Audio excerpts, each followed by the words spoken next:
Hey guys, it's Sam, and this is my spoiler-free review of The Invisible Life of Addie LaRue by V E Schwab. This is a standalone adult fantasy novel, and it follows the main character of Addie LaRue, and she was born in the 1700s in a small town in France, and she has always felt trapped in her village, and like she's never going to get to experience the world. So she is put into a arranged marriage, and right before she gets married, she makes a deal with one of the old gods to basically get to live her life and be free. Well, she didn't word it very well, as you know if you read any kind of like fairy tales or fantasy tales. So the deal made was that she could live forever and she could do whatever, and she would be tied to no one, therefore no one would remember her. As soon as they leave the room, they completely forget about her. She can't write her name, she can't speak her name, she can't tell her story, she can't really like have anything. And so then we follow her life all the way through up until like 2014, and her life throughout the years and how she copes with that, the relationships that she tries to form,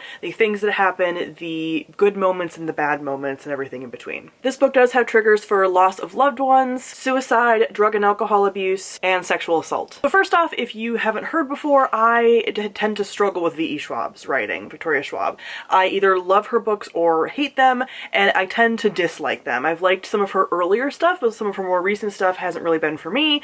So I went into this cautiously optimistic because I really liked the synopsis, but I wasn't sure how it was going to go. And I was very pleasantly surprised. So first off, I'm going to talk about the world building. This world is one of those like magic is around the corner but no one's necessarily aware of it type worlds. The magic really is the fact that there is this like god entity being or whatever that can grant wishes, but obviously it's sort of like a trickster. There's nothing else going on as far as like any other paranormal creature. So it's really just her ability to live long and some of that stuff that creates a realistic setting with some of these magical elements. This is incredibly atmospheric. We have the historical nature of things. There's also a lot of inspiration from like art and stuff because Addie over the years tends to just attach and like be in the lives of different artists, and that's how she kind of finds a way to make a mark without officially making a mark herself, is by really like being a muse to a lot of artists over the years. So we have like this artistic kind of feel, the kinds of people that she's around. It's just this very atmospheric setting. And then in modern times, she's in New York City. In the past, she spends a lot of time in like Paris and Venice and New Orleans and places like that that just have a certain vibe to them, and you really feel that throughout the story. Because this is a character-driven story, it's incredibly slow at first. This really is a character study of Addie and how someone that would be cursed like this would live their life, how that would impact any kind of relationships, obviously, and how someone would just cope with that. So with that being said, let me talk about the characters. So our main character of Addie, I end up really loving. I traditionally have not liked the way that V E Schwab writes female characters. I particularly didn't like Lila Bard, and a lot of the other characters tend to have very similar traits to her, but this felt like a softening of a lot of those traits that she usually puts in her female characters. I know, and I've heard that this book is a book that she's been working on in the back of her head for a while, so I almost wonder if her desire to have some of these traits pop up, she took to the extreme in some other characters that made me just kind of like, ugh, because they were too much. But this doesn't have that to the extreme. Addie is like a thief because she has to be, you know, because of external circumstances. She can't have property. No one's going to remember her to give her a job. No one is going to remember her to give her, like, she can't sign a lease. Like, she just has this nature of like she can only live in the present moment.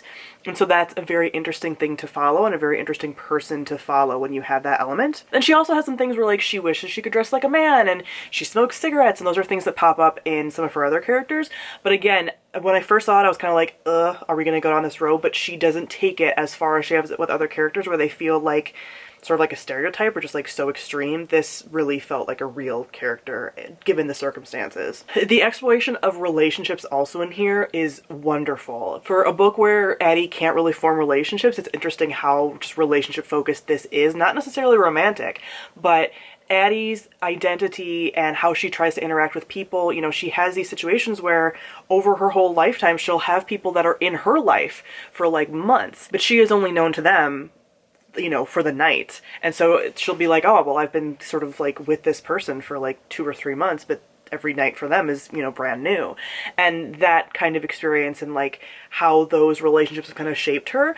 Also the dynamic that she has with this like old god entity, whatever you want to call him, and their sort of like competition with each other because he wants her to give in. The reason he put that deal in place is so that he could take her soul, because, you know, she makes a deal for her soul. Don't think I mentioned that, but it's kind of obvious, you know, that that's the kind of deal that's going on. So he wants her to obviously like suffer and not want to do this anymore. And so she's constantly just like digging her heels in, and then over time their relationship kind of develops into something really interesting and compelling, while also like kind of toxic, because he's like not a, you know, he's not human. He's not like have any morals or anything like that.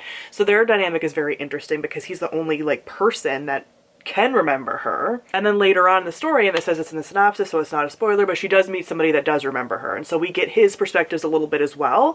Not as much as her, but we do get chapters from him as well. So you find out why that is and how they're connected. And we just have these different relationship dynamics. Then with him, you have some of his friends and how they impact him as well.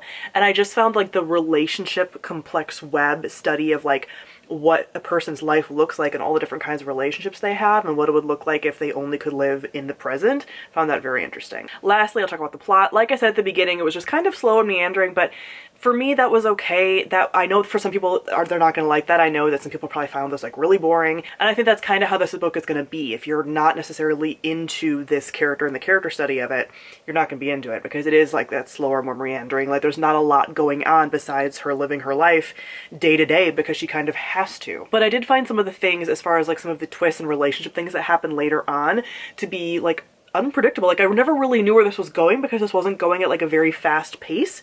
So I was kind of just like along for the like very slow walk, waiting to see what we stumbled upon instead of trying to be like, oh, what's gonna happen, because it's not like that. But overall, I ended up really enjoying this, and I ended up giving it 5 out of 5 stars. So I will be doing a spoilery gush for this book, so I'll link that on the screen if you want to check it out. So comment below, let me know what you thought of Addie LaRue. Thank you all for watching, and I'll see all of you guys soon. Bye.